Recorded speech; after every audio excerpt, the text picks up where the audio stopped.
News Media, sua academia da mídia. São cursos online, cursos em company, soluções corporativas em media training, palestras e mestre cerimônias. E, é claro, as nossas entrevistas.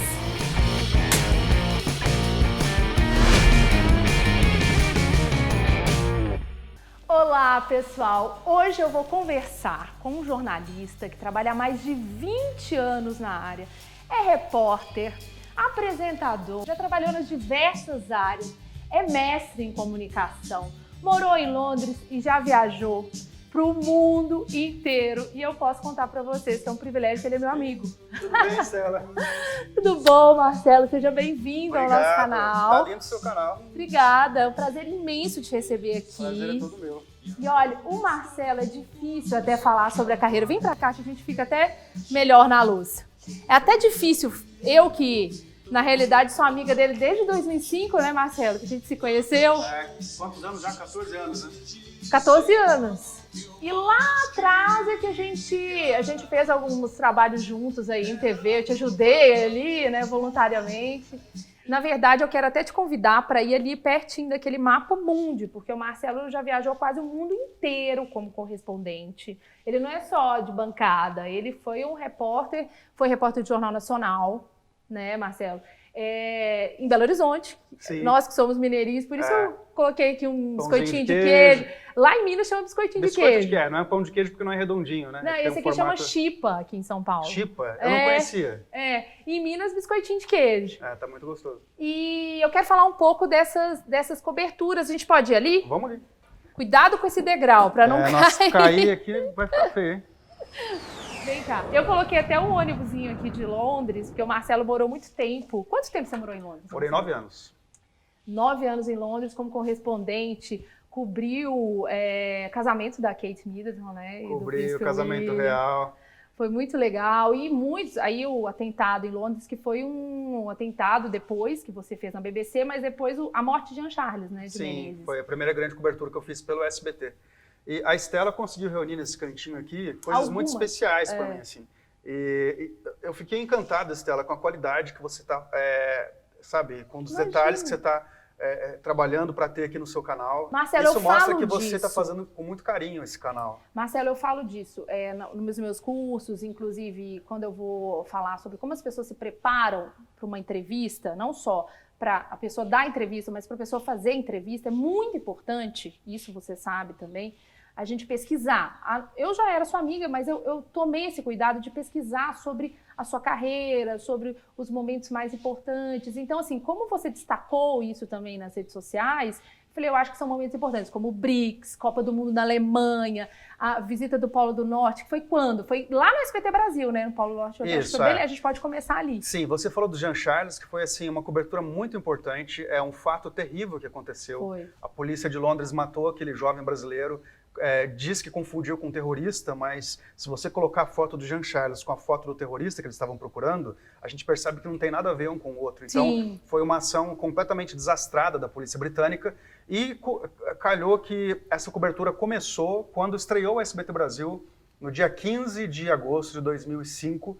Você estava em Londres também, você me ajudou nessa cobertura. Sim. E foi uma cobertura assim que mexeu muito com os brasileiros, porque todo mundo ficou muito indignado. Era um jovem que estava lá, trabalhando, lutando para ter uma vida melhor e de repente acaba assassinado dessa maneira brutal, né? E deixa eu explicar o que aconteceu, foi pela Scotland Yard, que é a polícia britânica, naquele momento, como tinha acabado de acontecer há pouco tempo os atentados, tinha a questão da regra da polícia, que na verdade não anda armada em Londres. Que parte da polícia não anda, né? Mas é que essa era uma divisão antiterrorismo. Antiterrorismo, porque era um momento de terrorismo, então naquele momento a polícia estava andando armada e tinha a ordem de shoot to kill, se tivesse uma ameaça, né? De atirar isso pra gente, matar, atirar para matar, só para as pessoas entenderem. Então, por isso que aconteceu isso, que a polícia britânica é conhecida por, na verdade, não ter armas, que eu acho que é muito importante até uma grande parte da polícia não é armada, né? Da polícia que faz a patrulha do dia a dia. Claro que eles têm divisões que são armadas, né? Mas eles têm, de maneira geral, assim, uma atitude muito pacífica, né? Não é como a polícia do Brasil, que, claro, as circunstâncias são diferentes, eles também não têm os desafios que a polícia do Brasil tem, mas aqui, infelizmente, a polícia mata muito. Na Inglaterra, não tem essa tradição, a polícia lá não mata. Mas nesse caso, o país estava vivendo uma grande histeria. Exatamente. Eles tinham feito os atentados de 7 de julho, que tinham matado, se eu não me engano, foram 50 pessoas. 50 né? pessoas no metrô.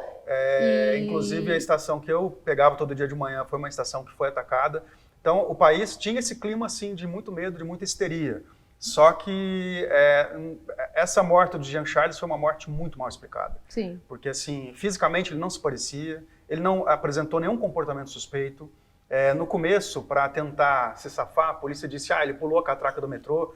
Depois eles foram desmentidos, porque as imagens mostravam que isso não aconteceu. Então foi uma cobertura realmente que a gente ficou meses nessa cobertura, e foi uma cobertura que mexeu muito com os brasileiros e que eu me lembro dessa cobertura como um momento de muito empenho assim, na minha carreira. Não sei se você se lembra, eu analisei cada reportagem dessa, que acho que são 10 reportagens no SBT Brasil, porque a minha conclusão do curso de jornalismo, eu era formada em Relações Públicas, fui fazer uma pós, mas concluí depois jornalismo. E minha conclusão foi sobre Jean Charles. Eu analisei cada texto. E a cobertura do SBT Brasil, não é porque você estava lá, porque é meu amigo, foi muito bem feita em relação aos dados que tinham na notícia, né, ali. E é importante, eu quero falar, aproveitando o gancho, essa visão que o correspondente traz. Não adianta só a agência de notícia, que daí vai mostrar o geral, mas a visão do correspondente, em cada lugarzinho desse do mundo, você traz uma característica da notícia, né, Marcelo? Sabe o que eu acho, Stella? Eu acho assim que o grande desafio do jornalista é traduzir a notícia, principalmente notícias internacionais, que às vezes estão bem distantes do público aqui. As pessoas muitas vezes não entendem o contexto dessas notícias. Acho que o jornalista ele tem que traduzir essa notícia numa linguagem mais brasileira possível. Exatamente. Muitas vezes, quando chegam imagens de agências internacionais, eles têm uma pauta um pouco diferente da nossa. Até culturalmente, essas agências que são baseadas em países de língua inglesa, elas têm interesses diferentes, né? Reuters, AP. E aí, a presença do correspondente num lugar desse é crucial. Porque quando você está, por exemplo, numa reunião do G20, você chega lá, você vai traduzir não só assim numa linguagem que o público brasileiro entenda, mas também com valores culturais, né? Coisas que são importantes para a gente vai focar, a gente vai se aprofundar, entendeu? Acho que essa que é a importância grande do correspondente. Exatamente. E aqui tem vários lugares do mundo. A Copa na Alemanha, aqui em Londres, uma matéria, né? Isso, uma matéria sobre carro elétrico. Eu me lembro do dia que eu fiz essa matéria aqui, porque assim, hoje está virando uma realidade cada vez maior assim no mundo, né? Inclusive, até 2040, a Europa se comprometeu a não ter mais carros movidos a gasolina. Eles querem ter que você falou, uma frota 100% elétrica. Mas nesse dia, a gente estava mostrando os carros elétricos ainda como uma novidade. Sim. Era algo que estava acabando de chegar em Londres, os carros, assim, já havia carros híbridos, mas carros 100% elétricos, que podiam abastecer na rua. Eram, naquele momento, uma grande novidade, a gente estava mostrando para o público nosso. Muito legal. Aí tem Polo Norte aqui. Isso foi para o SBT Brasil. A gente falou, que a gente estava falando do Polo Norte, você falou do Jean Charles, mas o Polo Norte, conta pra gente. Essa foi uma série muito ambiciosa que a gente fez em 2006 para o SBT Brasil sobre aquecimento global. A gente foi para o Polo Norte mostrar a velocidade com que as geleiras estavam derretendo. Essa série. A gente foi para a Etiópia para mostrar os efeitos da seca num dos lugares que mais sofrem com isso no mundo. Fomos também para a Índia para falar sobre os efeitos da superpopulação. Fomos para as Ilhas Maldivas mostrar um lugar que estava sofrendo muito com o nível do mar que estava subindo de maneira assustadora. Nossa, inclusive, as Ilhas Maldivas aconteceu uma coisa muito interessante lá, porque as ilhas, o mar está subindo cada vez mais. Então, assim, eles precisam de mais terra, né, de mais território para abrigar a população. Então, eles acabaram construindo uma ilha artificial. Nossa. Você anda nessa ilha, ela é enorme, assim, ela é bem maior do que a Mali, que é a capital do país. E você anda por lá, você não disse que é uma ilha artificial, mas ela é totalmente construída no meio do oceano, porque o país estava perdendo seu território. E também a gente mostrou algumas soluções. A gente falou de energia solar, a gente falou de energia eólica. A gente fez assim, foram 5 episódios, e no último episódio a gente focou em soluções, já que nos 4 primeiros a gente mostrou os desafios do aquecimento global. Muito legal essa série. E aí também você cobriu os BRICS na China. Isso foi mais recente, foi 2017. E aí tem o Filipão, que você entrevistou. Essa passagem pela China foi muito legal, porque a CGTN, que é o canal internacional da CCTV, que é o canal estatal chinês, esse canal promoveu um debate levando um jornalista de cada país dos BRICS. Então eu representei o Brasil pelo SBT, teve uma jornalista da África do Sul, Índia, Rússia e China. E depois que e foi um debate assim muito bem produzido, foi assim uma super produção da TV chinesa. E depois disso a gente teve a cobertura da cúpula dos BRICS. E ainda fiquei uns dias na China fazendo outras reportagens, entre elas tem aqui a entrevista com o Felipão, que eu vi que você selecionou uma foto. Ele foi muito gentil, muito atencioso com a nossa equipe lá. Você já fez várias entrevistas interessantes também, Henrique Meirelles, e aí você teve um quadro também no SBT de entrevistas, né, com a Eliana, com as pessoas também do SBT e outras personalidades, né? Eu fiz muitas entrevistas para o SBT e esse quadro mais recente que eu tive foi um quadro de economia que chamava Guia do Dinheiro. Que a gente está pensando em voltar com esse quadro um pouco repaginado para a internet, porque ele tinha uma linguagem muito televisiva, a gente quer deixar ele uma linguagem mais para a internet mesmo. E assim, tentando traduzir... Tentar essa pegada do YouTube, que eu tô tentando. Que é a primeira vez na vida que eu faço um vídeo pro YouTube. Você faz muito bem já, eu tô aprendendo aqui. Nossa, eu tô tentando. Eles são ainda mais dinâmicos. É uma pegada bem... É outra linguagem, né? E é a coisa mais solta e vamos que vamos. E muita gente que trabalha em TV, eu acho que fica engessada quando vai pra internet. Porque a gente não pode ter esse... Eu percebo que muita gente está tentando fazer TV na internet. Eu não sei se funciona muito, né? Porque eu acho que as duas não se comunicam. Então, por isso a gente precisa... precisa realmente tentar seguir uma linha. Mas não adianta a gente... Eu, por exemplo, eu vou tentar seguir o meu estilo. Claro. Porque não adianta a gente fazer alguma coisa falsa aqui, começar tipo, coloca no sininho, não sei o quê. Não é meu estilo. Então, assim, as pessoas percebem quando é fake, né? Exatamente. Vai ter um nicho de mercado ali que vai gostar do que eu faço e outras pessoas também vão buscar outros conteúdos, entendeu? Então, a ideia é essa. A ideia da internet é realmente buscar um nicho ali que goste de você. E, ó, essa música que tá tocando, no Legião, foi a música que o Marcelo escolheu e eu acho que é legal que o Marcelo não precisa provar nada pra ninguém. Olha, eu não contava com essa. De pessoas que trabalham com você no seu dia a dia e que mandaram um recadinho especial. Eu acho que você vai gostar. Bom, que falar do Marcelo Torres, que além de parceiro de profissão, é um grande amigo meu.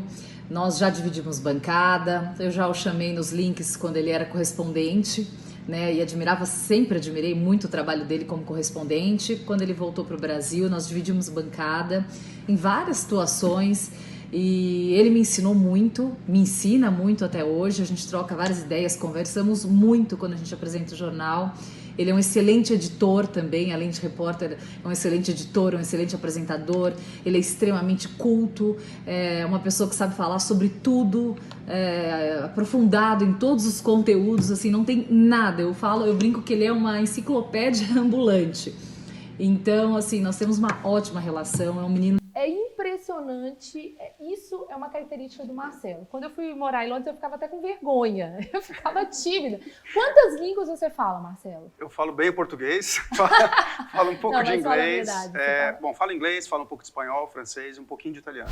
E a Karen eu queria agradecer, porque ela, na verdade, ela me ajudou na redação, porque não é só ela que deu depoimento. Deixa eu só falar uma coisinha aqui. Eu vim pro programa achando que a gente ia falar sobre jornalismo, sobre os acontecimentos do Brasil e do mundo, e eu fui pego de surpresa, eu não estava esperando isso, eu tô ficando até emocionado. E a Karen é uma querida, assim, ela disse que aprendeu comigo, mas eu, quando comecei a apresentar jornal, eu era totalmente cru na bancada, eu que aprendi muito com ela, na verdade, muito generosa de fazer esse depoimento. Ela foi super generosa.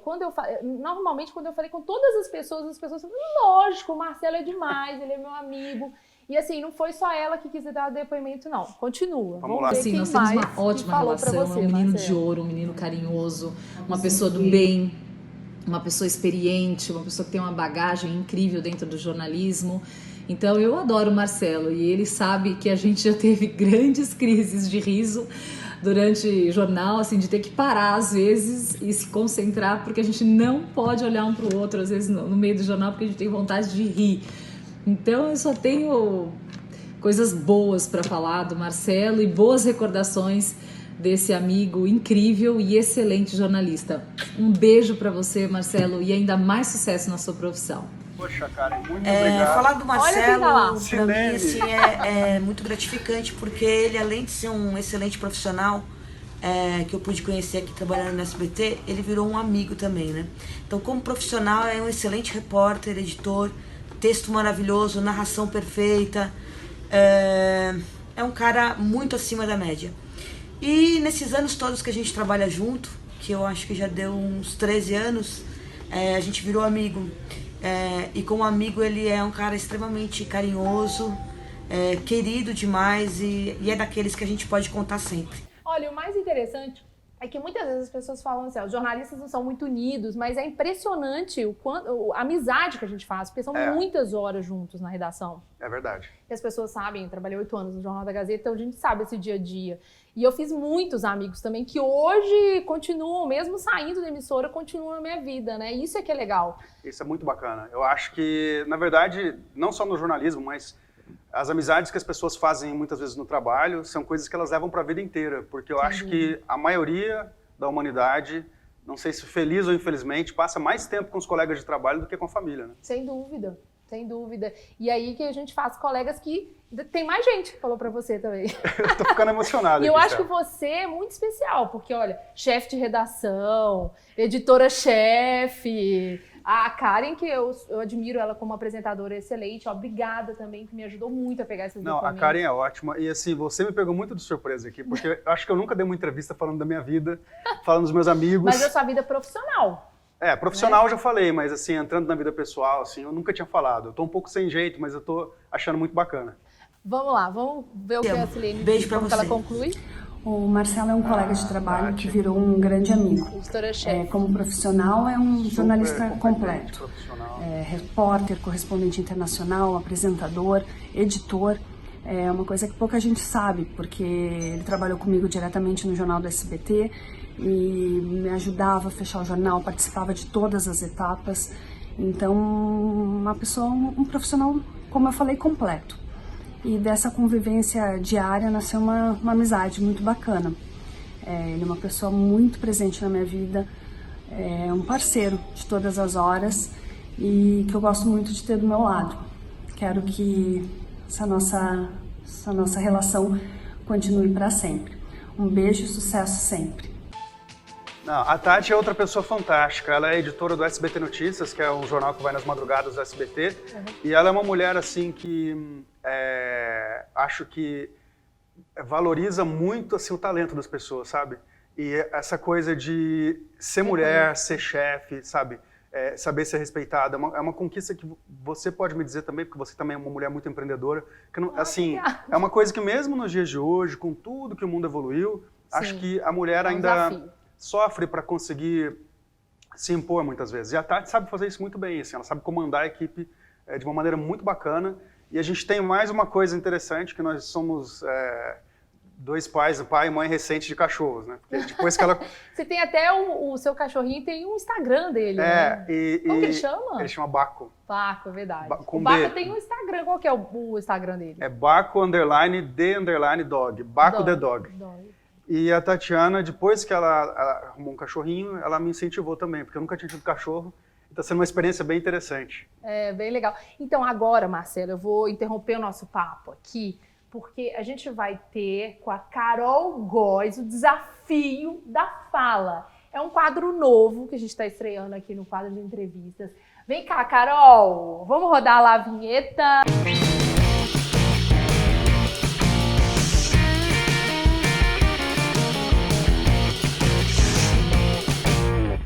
A Carol é uma excelente jornalista da Rádio Rock, né? E lá você faz um jornal, mas com uma pitada de humor, como que é isso? Eu falo que é um humornalismo, né? A gente traz as notícias que todo mundo precisa ficar sabendo, aquele resumão básico, porque rádio a pessoa ligou, precisa saber, né? Sair de casa bem informado no trabalho. Tempo. Trânsito, economia, tempo, política, economia, tempo, trânsito. Colocaram até um rockinho pra cinema. você. Gostei. Talking Heads. É o Gui, valeu, Gui.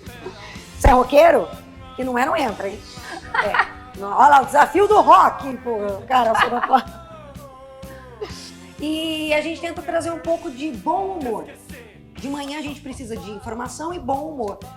Humor é complicado, né? A gente fazer piada com notícia eu acho meio complicado, mas é o bom humor, é qualquer tipo de idade, qualquer tipo de pessoa. Mas eu acho legal porque você insere questões do seu cotidiano com as piadas. Por exemplo, hoje ela vinha no programa, aí ela falou, gente, tô com roupa de formatura e mostrou uma calça jeans. Não, perguntaram se eu ia fazer Papa Nicolau com essa roupa hoje.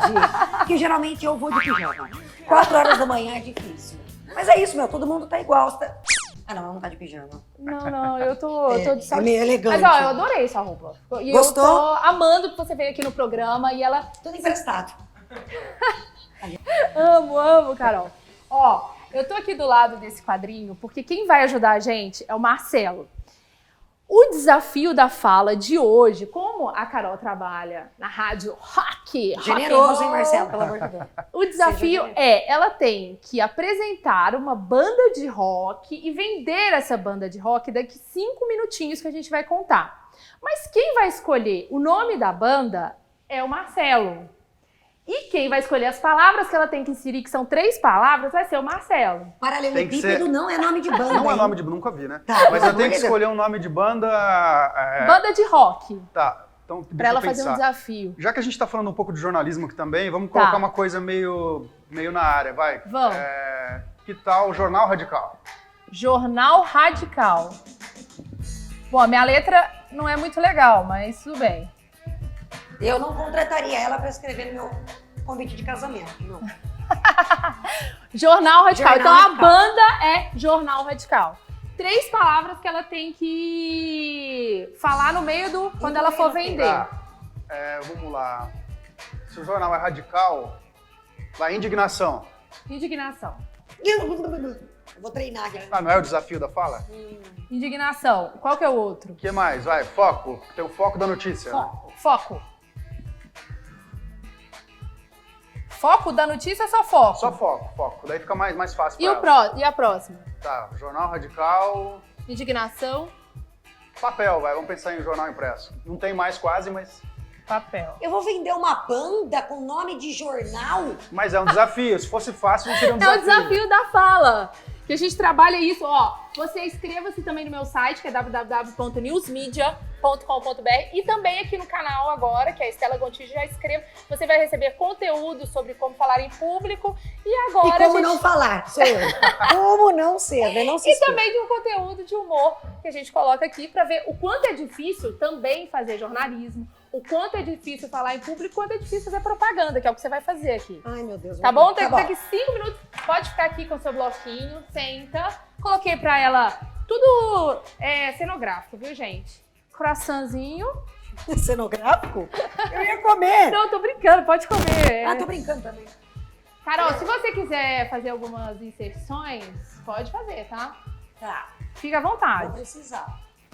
Então, eu vou continuar meu papo aqui com o Marcelo. Depois que a gente deixou a Carol em maus lençóis, né? Porque como é que vai vender uma banda com esses nomes?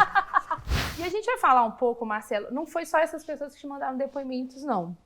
Teve um pessoal que me mandou aqui também pelo celular, como, por exemplo, uma apresentadora que eu adoro também, que é a Analice Nicolau. Nossa, que linda. Ela mandou aqui no celular, depois a gente vai colocar lá Bem, na o que tela. eu posso falar Dá uma do olhadinha. Marcelo Torres, né? A gente tem uma amizade aqui profissional e sempre admirei ele muito por ser esse homem inteligentíssimo, sempre foi um gentleman comigo, sempre me impulsionou a ser uma pessoa melhor.